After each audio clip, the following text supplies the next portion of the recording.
कुंभ राशि के सभी दोस्तों का स्वागत है। तारीख और शुभ मुहूर्त। तारीख बुधवार 14 जनवरी 2026। पुण्यकाल सुबह से लेकर सूर्यास्त तक। महापुण्यकाल संक्रांति के क्षण के आसपास का समय दान और स्नान के लिए सर्वोत्तम होता है। 23 साल बाद षटतिला एकादशी का महासंयोग। इस साल की सबसे बड़ी खुशखबरी ये है कि 14 जनवरी 2026 को मकर संक्रांति के साथ साथ षटतिला एकादशी भी है। क्या है खास? ऐसा दुर्लभ संयोग पिछली बार साल 2003 में बना था। लाभ सूर्य देव के साथ भगवान विष्णु की कृपा भी एक साथ मिलेगी। इस दिन तिल का दान और उपयोग करने से व्यक्ति को आरोग्य अर्थात अच्छी सेहत और अनगिनत पुण्यों की प्राप्ति होगी। 100 साल बाद लाभ दृष्टि योग। मकर संक्रांति के ठीक अगले दिन 15 जनवरी को शुक्र और शनि के बीच लाभ दृष्टि योग बन रहा है। ज्योतिष शास्त्र के अनुसार ये योग करीब 100 साल बाद बन रहा है। ये योग व्यापार में उन्नति, अचानक धन लाभ और लंबे समय से रुके हुए कामों को पूरा करने वाला माना जाता है।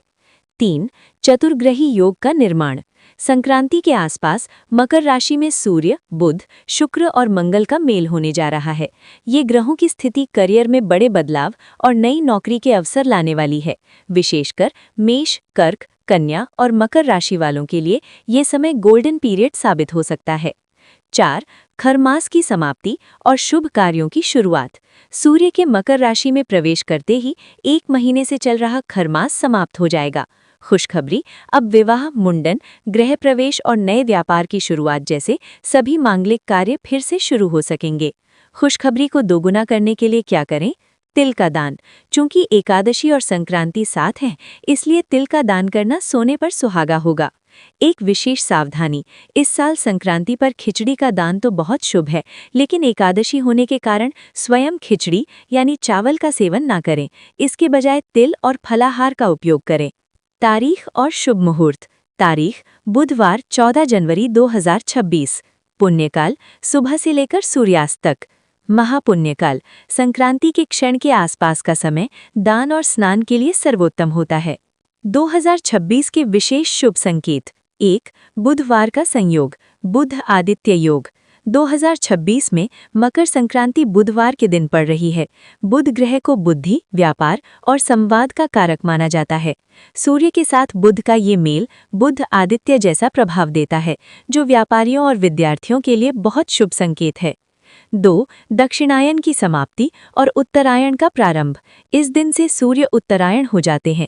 शास्त्रों में उत्तरायण को देवताओं का दिन कहा जाता है।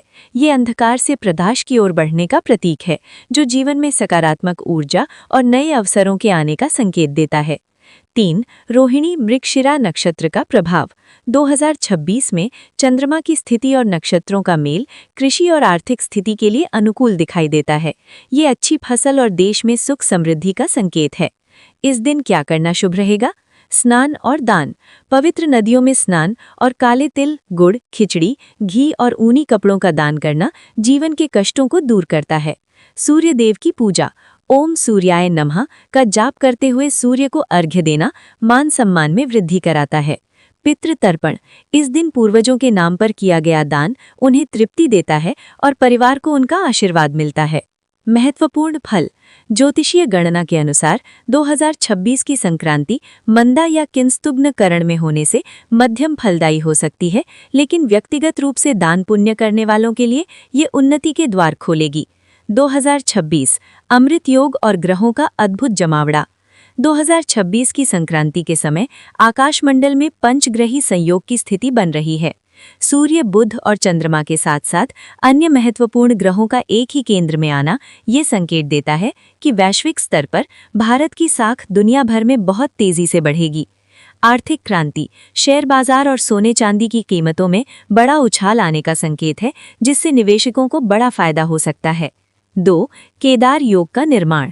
ज्योतिष शास्त्र के अनुसार जब 7 प्रमुख ग्रह केवल 4 राशियों में सिमट जाते हैं तो केदार योग बनता है। 2026 की शुरुआत में ये योग बन रहा है। इसका फल, ये योग खेतीबाड़ी और जमीन से जुड़े कामों में बम्पर तरक्की लाता है। जो लोग अपना घर बनाना चाहते हैं या जमीन खरीदना चाहते हैं, उनके लिए ये संक्रांति एक निर्णायक मोड़ साबित होगी। 3 भीष्म पितामह जैसा पुण्य योग। महाभारत के अनुसार भीष्म पितामह ने अपना शरीर त्यागने के लिए मकर संक्रांति यानी सूर्य के उत्तरायण होने का इंतजार किया था। 2026 में संक्रांति के साथ एकादशी और बुधवार का मिलना मोक्षदायक माना जा रहा है। बड़ी बात, आध्यात्मिक गुरुओं का मानना है कि इस दिन की गई साधना या मंत्र जाप का फल 1000 गुना अधिक मिलेगा। अगर आपका कोई पुराना कानूनी विवाद या पारिवारिक झगड़ा चल रहा है तो इस संक्रांति के बाद उसके सुलझने के प्रबल योग हैं।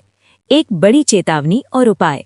चूंकि संक्रांति का वाहन इस बार खर यानी गधा होने की संभावना है और उपवाहन मेष यानी भेड़, इसलिए समाज में थोड़ी भागदौड़ और महंगाई बढ़ सकती है। बड़ी खुशखबरी पाने के लिए एक गुप्त उपाय। इस संक्रांति पर तांबे के लोटे में पानी भरकर उसमें थोड़ा सा लाल चंदन और गुड़ डालकर सूर्य को अर्घ्य दें। ये आपके सोए हुए भाग्य को जगाने की ताकत रखता है।